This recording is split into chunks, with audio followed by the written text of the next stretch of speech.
জামে মসজিদের সম্মানিত সভাপতি, সেক্রেটারি, ক্যাশিয়ার সহ সকল সদস্যবৃন্দ, ছোট কাকড়িয়া দারুল কোরআন হাফিজিয়া মাদ্রাসার ছোট ছোট কোরআন তালবে আলেম, সম্মানিত মুসল্লিন একরাম এবং পর্দানিশী মা ও বোনেরা, সকলকে আমার আন্তরিক সালাম। আসসালামু আলাইকুম ওয়া রাহমাতুল্লাহি ওয়া বারাকাতুহু। শুকরিয়া আদায় করছি সেই মহান আল্লাহ পাকের দরবারে।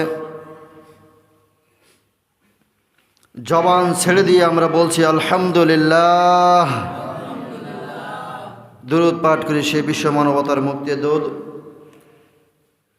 সে রসুল আকরামের প্রতি। সংক্ষিপ্ত আকারে বলি সাল্লাল্লাহু আলাইহি ওয়াসাল্লাম। সম্মানিত উপস্থিতি, আরও একবার জবান ছেড়ে দিয়ে শুকরিয়া আদায় করি যে মালিক আমাকে আপনাকে দুনিয়ার সবচেয়ে উত্তম জায়গা মসজিদে আসার বসার অল্প কিছু সময় ইবাদত করার জন্য আল্লাহ সুযোগ করে দিয়েছেন, আর আমরা আসতে পেরেছি। এজন্য আরও একবার শুকরিয়া আদায় করি, বলছি আলহামদুলিল্লাহ। সম্মানিত উপস্থিতি, এই দুনিয়ার আমি আপনি যতটা সময় আল্লাহ আয়ু নির্ধারণ করে রেখেছেন, সেই কয়দিনের আমি আপনি মেহমান। এ দুনিয়ার মায়া ত্যাগ করে, এই সমাজের মায়া ত্যাগ করে, সন্তান স্ত্রীর মায়া ত্যাগ করে একদিন সেই জায়গায় যেতে হবে যেই জায়গায় গেলে আর ফিরে আসা সম্ভব না। তো আজকে আমি আপনি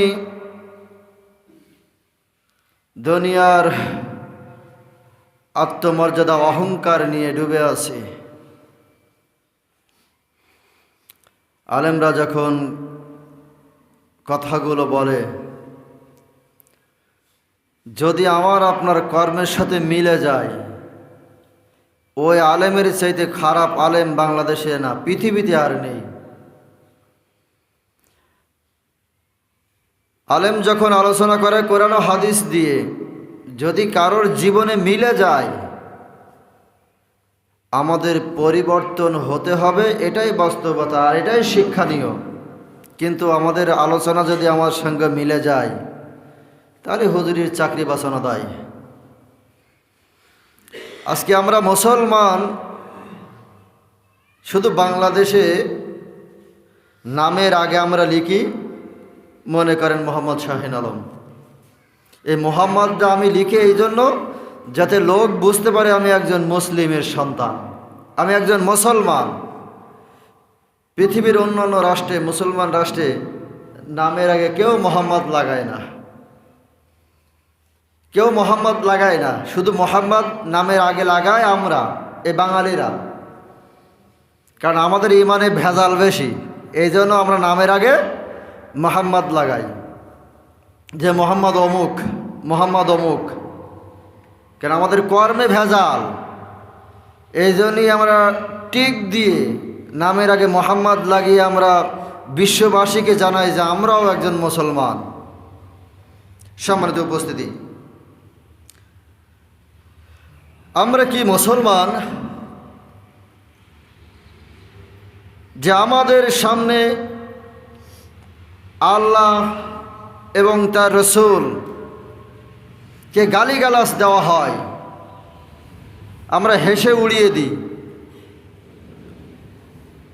আমার বাবাকে নিয়ে গালিগালাজ করা হয়, আমার মাকে নিয়ে কটূক্তি করা হয়, আমি হাসি খেলা করে উড়িয়ে দিই।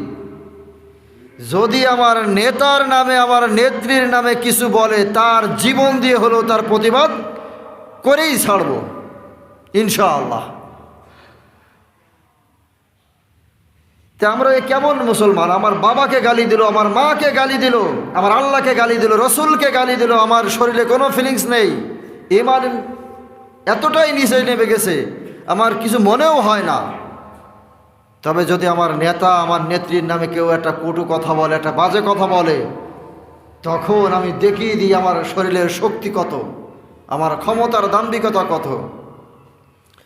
অথচ আপনি একটু ভেবে দেখেন, আজকে আপনি 5 কাঠা জমির মালিক, মনে করেন 5 কাঠা জমি আপনার আছে, এই জমিনের মালিক আপনি, গর্ব করে বলেন যে আমার 10 কাঠা জমি আছে অমুক জায়গায়। আল্লাহ না করুক যদি আপনার ডাক এসে যায়,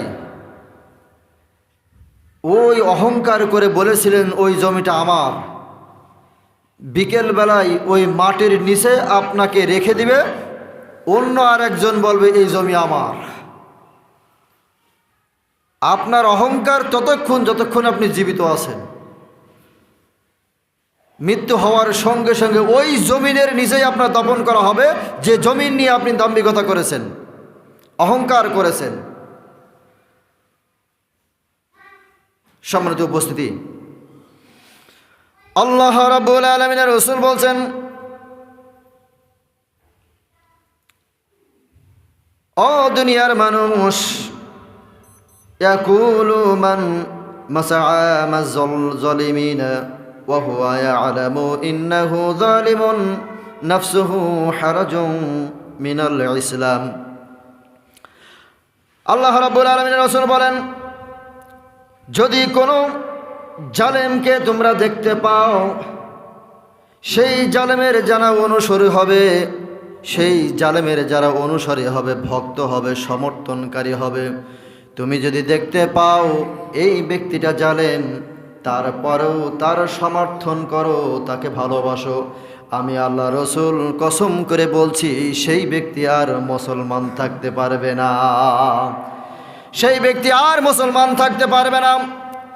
যারা চোখে দেখবে এই ব্যক্তিটা জালেম, জালেম হওয়ার পরে তার সমর্থন করবে, এই সমর্থনটা করতে পারে ভালোবাসা দিয়ে, ভোট দিয়ে, সম্পদ দিয়ে, কিছু অর্থ দিয়ে তাকে ভালোবাসা দেখালেন আপনি জানেন এই ব্যক্তিরা জালেম, জুলুমবাজ। আল্লাহ রাব্বুল আলামিন বললেন, ও দুনিয়ার মানুষ, জালেম চোখে দেখার পরেও যখন জালেমের সমর্থন করলে, আজকের ওই জালেমের সাথেই তোমার হাসর নাসর করে তোমাকে জাহান্নামে নিক্ষেপ করবো। জোরে কান নাউযুবিল্লাহ। আল্লাহ রাসূল সাল্লাল্লাহু আলাইহি ওয়াসাল্লাম আমার বললেন, ও আমার উম্মতেরা, আল্লাহ রাব্বুল আলামিনের এই জমিনে যাদেরকে কোরআনের আলোচনা করা হয়, কোরআন দিয়ে দাওয়াত দেওয়া হয়, কোরআনের পথে আহ্বান করা হয়, যারা ওই কোরআন থেকে মুখ ফিরিয়ে নিবে, আল্লাহ রাব্বুল আলামিন অবশ্যই তাকে প্রতিশোধ নেবেন। আপনার কোরআন দিয়ে ডাকা হয় যে ভাই এই কাজ করা যাবে না, এগুলো হলো জালেম, এই কাজ করা যাবে না, এই কাজগুলো খারাপ।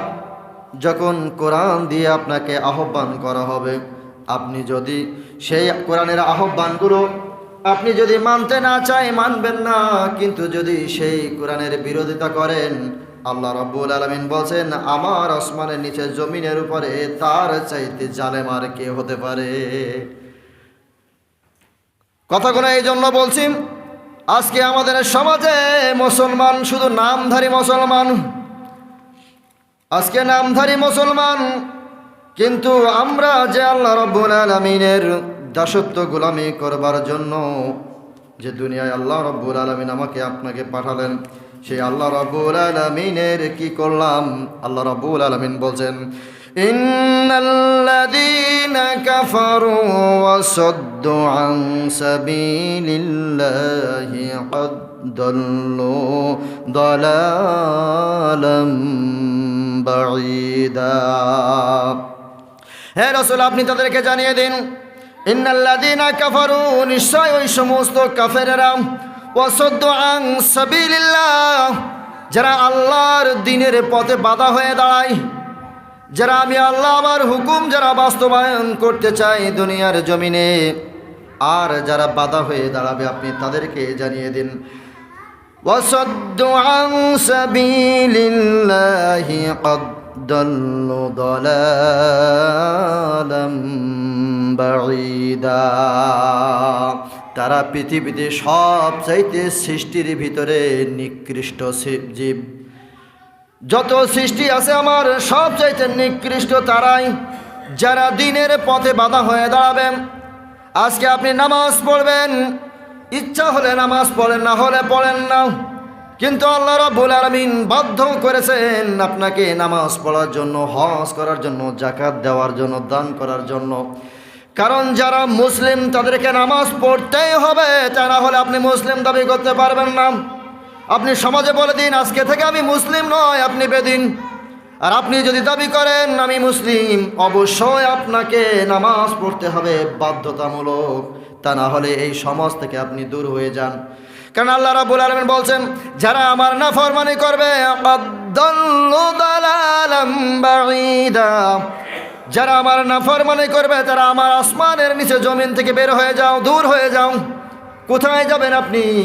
এই জন্য যারা সমাজে মুসলমান বলে দাবি করবে, আল্লাহ রাব্বুল আলামিন তাদেরকে বলছেন বাধ্য হয়ে তোমাদের নামাজ আদায় করা লাগবে, হুকুম পালন করা লাগবে। আর যদি বলেন আমি বেদিন, আমি করলাম না, তাহলে মৃত্যুর পরে আপনার সঙ্গে আল্লাহ যা পারে বোঝাপড়া করে নিক।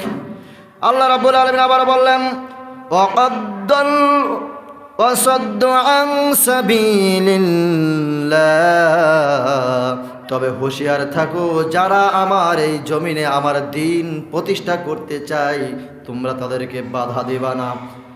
কারণ আমার আলালাহুল খলক, এই আসমান আমার, জমিন আমার, হুকুমও চলবে আমার।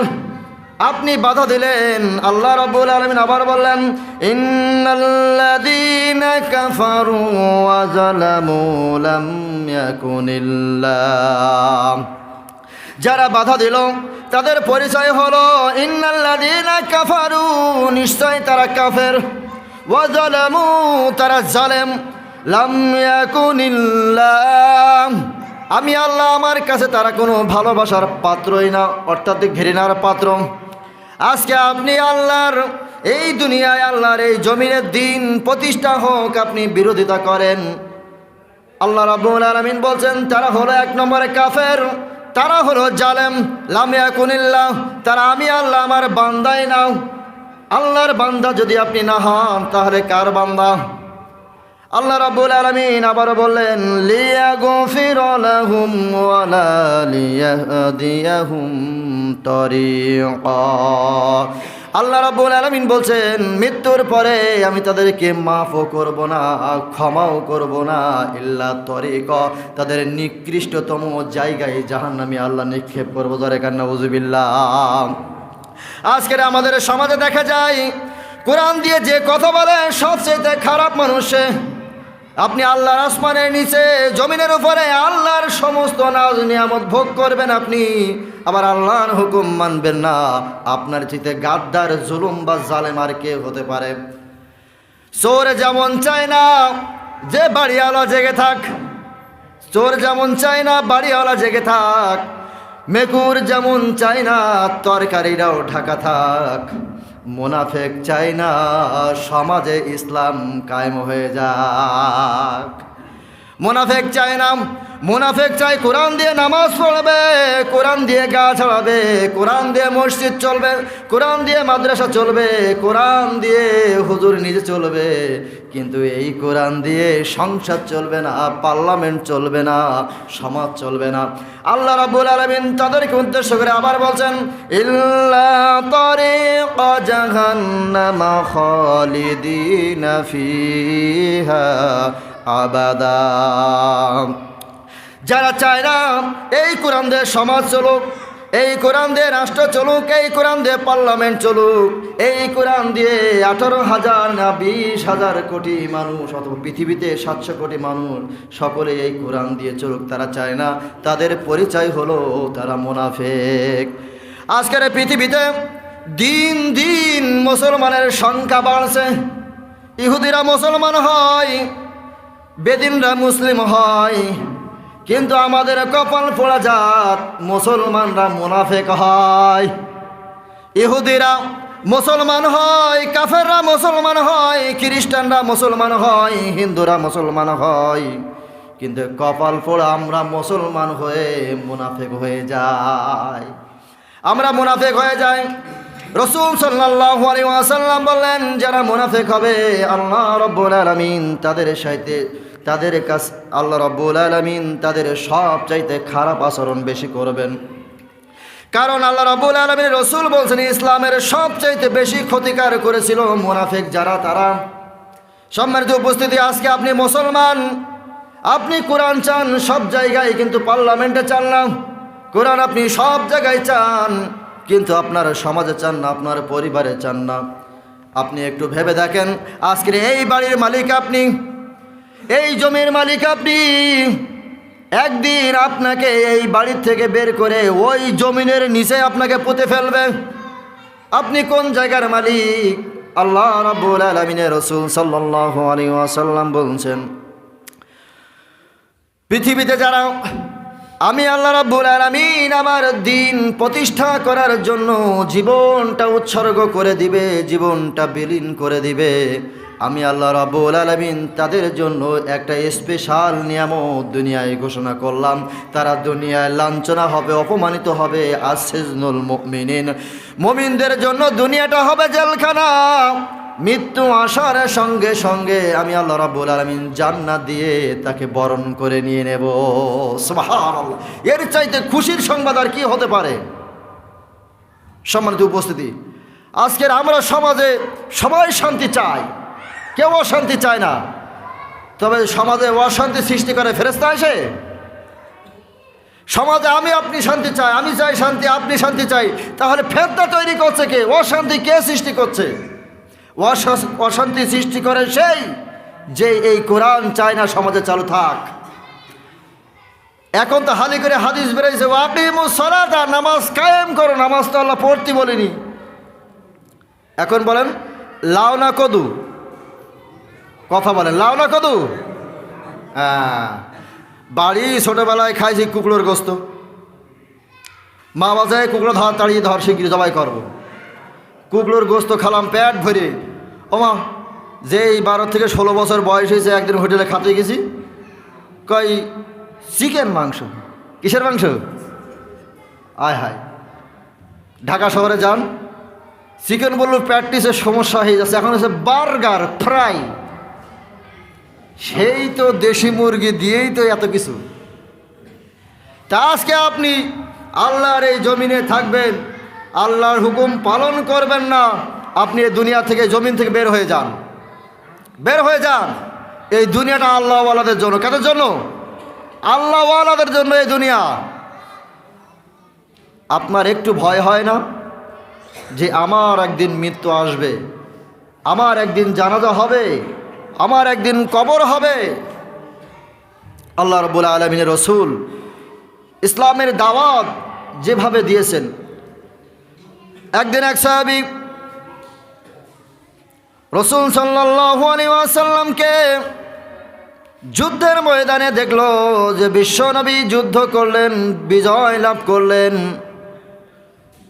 সেই বিজয়ের মধ্যে ছিল কিছু মুনাফিক ছিল আর কিছু মুজাহির ছিল, যারা আল্লাহ রসুলের খুব ভালোবাসত। সেই ইহুদিটা দেখলো যে বিশ্বনবী যখন এদের এই মজলিস থেকে উঠে গিয়েছে, মুনাফিক যারা তারা বলতেছে, কষ্ট করে যুদ্ধ করলাম আমরা হলাম দামি বংশ, আমরা মদিনায় ফিরে যেয়ে আমরা নিজেরা মাতব্বারি করব, আর এই গরিব যারা আছে এদেরকে দিয়ে আমরা কাজ করাবো। কিছু সাহাবী মনে কষ্ট পেল যে আজকে আমরা গরিব হলাম, এই জন্য এই যুদ্ধের ময়দানে আমরা ইসলামের পক্ষে বিজয় করার পরেও তাদের দাসত্ব গোলামি বরণ করে নিতে হবে, মেনে নিতে হবে। রাসূল সাল্লাল্লাহু আলাইহি ওয়াসাল্লামের কাছে জানানো হলো, ইয়া রাসূলুল্লাহ, আজকের এই যুদ্ধে বিজয় হলো, এটা কি ইসলামের বিজয় নাকি ধনীদের বিজয়? এটা কি ইসলামের বিজয় নাকি ধনীদের বিজয়? রাসূল সাল্লাল্লাহু আলাইহি ওয়াসাল্লাম বললেন, এটা হলো ন্যায় ইনসাফ ভিত্তিকের বিচার। জোরে কান সুবহানাল্লাহ। এই বিজয় হলো ন্যায়ের বিজয়, এই বিজয় হলো ইনসাফের বিজয়, এই বিজয় হলো ইসলামের বিজয়।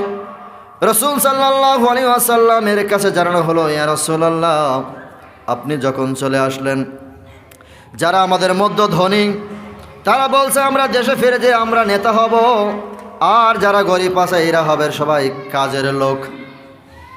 ওখান থেকে চলে আসলেন সবাই। বিশ্বনবী অপেক্ষায় আছেন, আল্লাহর হুকুমের অপেক্ষায়। এদের এই ঘটনা দেখে এক ইহুদি চিন্তা করলো, বিশ্ব নবীকে ঘায়েল করার একটা অস্ত্র পেয়েছি। বিভিন্ন রকমভাবে রসুলকে কষ্ট দিয়েছি, কোনোদিন রসুলকে সরাসরি আঘাত করতে পারি নাই। আজকে বিশ্ব নবীকে সরাসরি আঘাত করব। যেই বলা সেই কাজ, তায়েফ থেকে চলে আসলেন মদিনায় ব্যবসা করার জন্য। ব্যবসা করতে করতে হঠাৎ করে যখন রাত হয়ে গেল, ইহুদি চিন্তায় পড়ল, সর্বনাশ, আমার বাড়ি সেই তায়েফে, এই রাত্রে তো ফিরে যাওয়া সম্ভব না। সকলের কাছে একটু আশ্রয় চেলেন যে এই জায়গায় রাতটা আমি যাপন করব, আজকে দিনটা রাতটা আমার থাকার জায়গা কি হবে। অনেক লোকের সঙ্গে বলা বলি করার পরেও কোথাও কোনো জায়গা পেল না। একজন সাহাবী বললেন, ও ভাই পথিক, তোমাকে তো চিনি না, তুমি যে থাকার জায়গা খুঁজছো এই মদিনায় কেউ তোমার হয়তো জায়গা দিবে না। তোমার জায়গা দিতে পারে একমাত্র কেবলমাত্র দয়ার নবী, বিশ্ব নবী জনাবে মুহাম্মদ রাসূলুল্লাহ সাল্লাল্লাহু আলাইহি ওয়াসাল্লাম। তুমি সেই দয়ার নবীর কাছে যেতে পারো। ইহুদি চিন্তা করলাম, এই একটা সুযোগ। বিশ্ব নবীর কাছে গিয়ে বিশ্ব নবীকে সালাম দিলেন। দেখবেন যারা দুষ্টু মানুষ, যতই দুষ্টু হোক না কেন, হুজুর দেখলে আসসালামু আলাইকুম। কারণ ভদ্র মানুষের চাইতে দুষ্টু মানুষরা আমাদের সালাম দেয় বেশি। সালাম দিয়ে বলেন, ইয়া রাসূলুল্লাহ, আমার বাড়ি সেই তায়েফে, ব্যবসার ক্ষেত্রে আমি এই মদিনায় এসেছি, রাত হয়ে গিয়েছে, আমি বাড়ি যাইতে পারছি না, আমার জন্য কি একটু থাকার জায়গা হবে? বিশ্বনবী বললেন, ঠিক আছে, তুমি আমার সাথে আমার এই হুজরাখানায় তুমি রাতটা যাপন করো, এই জায়গায় তুমি থাকো। লোকটা রাত্রে হয়ে গেল, বিশ্ব নবীর ঘরে আশ্রয় নিয়েছেন। দয়ার নবী, মায়ার নবী রাত্রের বেলা এক পেয়ালা দুধ নিয়ে এসে সেই ইহুদির ভাই সেই ইহুদিকে এসে ডেকে বলছে, ভাই তুমি আমার মেহমান, এই এক গ্লাস দুধ নিয়ে আসলাম, তুমি এটা পান করো, কারণ তুমি আমার বাড়ির মেহমান। ইহুদি এক গ্লাস দুধ পান করল। রসুলকে বলেন, ইয়া রাসূলুল্লাহ, আর কি দুধ আছে নাকি? রসুল বলেন, হ্যাঁ আছে, আরও নিয়ে আসেন। এইভাবে এক এক করে 7 গিলাস 7 পেয়ালা পান করলেন। পান করার পরে ইহুদি বলল, ইয়া রাসূলুল্লাহ, এবার আমার পেটটা ভরেছে, আর লাগবে না। দয়ার নবী না খেয়ে শুয়ে পড়লেন, ঘুমায়া গেলেন। সকালবেলা ফজরের নামাজ জামাতে শেষ করে বিশ্ব নবী বাড়ি আসলেন। হুজরাখানার ভিতরে যে মেহমানটা শুয়ে আছে তাকে ডাকলেন। রসুলের হাতে একটা দুধের পেয়ালা, ইহুদির সামনে হাতটা বাড়িয়ে দিয়ে বললেন, ভাই সারা রাত কেমন ঘুম হলো? তোমার জন্য সকালের খাবার এই নাও। ইহুদি ডাক দিয়ে বলেন, ইয়া রাসূলুল্লাহ, আমি ওই তায়েফের একজন দুষ্টু ইহুদি মানুষ, আমি এসেছি আপনার ক্ষতি করার জন্য। আপনি আমার কাছে জিজ্ঞাসা করেন আমার ঘুমটা কেমন হয়েছে। ইয়া রাসূলুল্লাহ, আপনার আল্লাহর কসম, সারাটা রাত আমি ছটফট করেছি, আমি ঘুমাইতে পারিনি। আমি শুধু চিন্তা করেছি এই মানুষটাকে আমি কত অত্যাচার করেছি, কত জুলুম করেছি, কত বাজে কথা বলেছি। সেই লোকটা আজকে নিজের খাবার আমাকে দিয়ে পরিবারে না খেয়ে ঘুমিয়ে পড়ল, নিজের ঘরে আমার থাকার জায়গা করে দিল। ইয়া রাসূলুল্লাহ, আর যাই হোক, আমার ধারণা ভুল হলো, আপনি বিশ্ব নবী, আমি আজকে স্বীকার করে নিয়ে নিলাম। শুধু স্বীকার করলাম না, ইয়া রাসূলুল্লাহ, আমাকে কলেমা পড়িয়ে দিন। বিশ্ব নবী তাকে কলেমা পড়িয়ে দিলেন। কালিমা পড়ার পরে রসুলের কাছে দুধটা চাইলেন।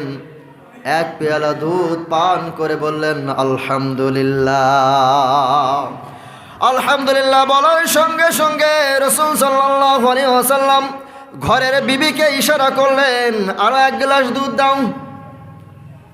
এই বেদিন যে মুসলিম হলো, লক্ষ্য করে বললেন, ইয়া রাসূলুল্লাহ, আর দুধের প্রয়োজন হবে না, আমি রাত্রেবেলায় 7 গিলাস দুধ পান করেছি, আমার পেট ভরিনি, কারণ তখন ছিলাম আমি ইহুদি। এখন মুসলমান হয়ে 1 গিলাস দুধ পান করে আলহামদুলিল্লাহ শুকরিয়া আদায় করেছি, আল্লাহ আমার পেটটা পরিপূর্ণ ভরিয়ে দিয়েছে। সুবহানাল্লাহ। আজকে আল্লাহ রাব্বুল আলামিনের এই জমিনে এমন ইহুদি দেখা যায়, খাইতে খাইতে বাথরুমের সিলাপ পর্যন্ত খেয়ে ফেলে, তারপরেও পেট ভরে না। এই সমস্ত ইহুদির বংশধরেরা যারা দুনিয়াতে লোভ লালসা দুনিয়াকে আঁকড়ে ধরে খেয়েছে, আল্লাহ রাব্বুল আলামিন বললেন যারা শুকরিয়া আদায় করে খাবে, অল্পতেই শুকরিয়া আদায় করার কারণে আমি আল্লাহ পরিপূর্ণ নিয়ামত দান করব। সুবহানাল্লাহ। একটু শুনতে খারাপ লাগে, আপনি তো একজন মুসলিম দাবি করা, পরীক্ষিত মুসলিম কিনা আল্লাহ ভালো জানে। সম্মানিত উপস্থিতি, যে কোরআন দিয়ে আলোচনা শুনলে আপনার ভালো লাগে না, সেই কোরআন দিয়ে যদি আপনার কবরের ডাইরেক্ট এরকম কোরআন দিয়েও আপনার মাটি দেওয়া হয়, কোরআন উদাও হয়ে যাবে, আপনার শাস্তি শুরু হবে। কারণ এই কোরআন দিয়ে আপনি আপনার নিজেকে চালাতে পছন্দ করেন না, কোরআনের আইনও আপনার বিশ্বাস করেন না। যে কোরআনের আইন বিশ্বাস করে না তাকে কি এই কোরআন দিয়ে জানাজা পড়া যাবে? কথা বলেন, যাবে? আপনি বললেও আল্লাহ বলছে না। সম্মানিত উপস্থিতি, দুঃখের বিষয় আমাদের সমাজে দেখা যায় মাথায় টুপি দেয়, গায়ে জুব্বা দিয়ে হেঁটে বেড়ায় আল্লাহর ওলি, টাটকা নির্ভেজাল মুনাফিক আছে এর মধ্যে। এই মুনাফিকিটা যতক্ষণ আমি ছাড়তে না পারবো ততক্ষণ আমি পরিপূর্ণ মুসলমান হতে পারবো না। সম্মানিত উপস্থিতি, আজকে কোরআনের বিরোধিতা কারা করে? ইহুদি যদি একজন করে, মুসলিম তার বিপক্ষে, কোরআনের বিপক্ষে দাঁড়ায় 5 জন। আফসোসের বিষয়, এই গ্রামে এত মানুষ, মাইকটা বন্ধ করি, এই গ্রামে এত মানুষ, কেউ নামাজ পড়ে না ঠিক মতন। এতে কোনো সমস্যা নেই, হুজুর যদি 1 ওয়াক্ত নামাজ কোনো রকমভাবে মিসআন্ডারস্ট্যান্ডভাবে না পড়তে পারে, তো এই হুজুর একদম সমাজের সবচাইতে খারাপ। আমি যদি খারাপ হই তাহলে আপনি কি?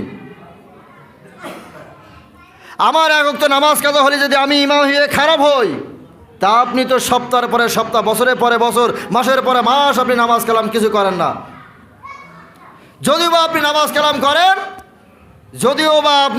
কালাম করেন, কোরআন দিয়ে যখন আলোচনা করা হয়, ভাই আসেন কোরআনের পক্ষে কাজ করি, তখন আপনি বলেন হুজুর এই রাজনীতি আবার শুরু করেছে। আপনি কোরআনের কাছে কোনোদিন আসেননি, কোরআনের কাছে বসেননি, কোরআনের কাছে জিজ্ঞাসা করেননি, ও কোরআন রাজনীতি করা যাবে? সুদ খাওয়া হারাম, এটা কানে শুনেছি, কোনোদিন কোরআন খুলে দেখেনি। ঘুষ খাওয়া হারাম, এটা কানে শুনেছি, কোনোদিন কোরআন খুলে দেখেনি। জেনা করা হারাম, এটা কানে শুনেছি, কোনোদিন কোরআন খুলে দেখিনি। যদি কোরআন খুলে আজকে দেখতাম তো হুজুরের ওয়াজ করা লাগতো না। আপনার জীবন পরিবর্তন করার জন্য আপনি নিজেই যথেষ্ট, কিন্তু আপনি কোরআনের কাছে আসছেন না। কেন আসছেন না? এই আসছেন না, এই আসতে আপনাকে বাধ্য করাবো মুসলমান হিসেবে, এটা আমার দায়িত্ব। এই জন্যই তো আমি রাজনীতি করি, আর সেই রাজনীতি হবে কোরআনের। আজকে খালেদা জিয়া একজন রাজনীতিবিদ, শুধু বাংলাদেশটা চালায়। শেখ হাসিনা একজন রাজনীতিবিদ, এই দেশটা চালায়। আর বিশ্ব নবী একাই গোটা পৃথিবীটা চালাইছে, উনি তাহলে কেমন রাজনীতিবিদ? ওমর অর্ধজাহানের খলিফা ছিলেন, আলী রাদিয়াল্লাহু তাআলা অর্ধজাহানের খলিফা ছিলেন, তারা কেমন রাজনীতিবিদ? এই কোরআন দিয়ে রাজনীতি করেছে গোটা পৃথিবীতে। আল্লাহ রাব্বুল আলামিন রাজত্ব করার ক্ষমতা আল্লাহ রাব্বুল আলামিন দান করেছেন।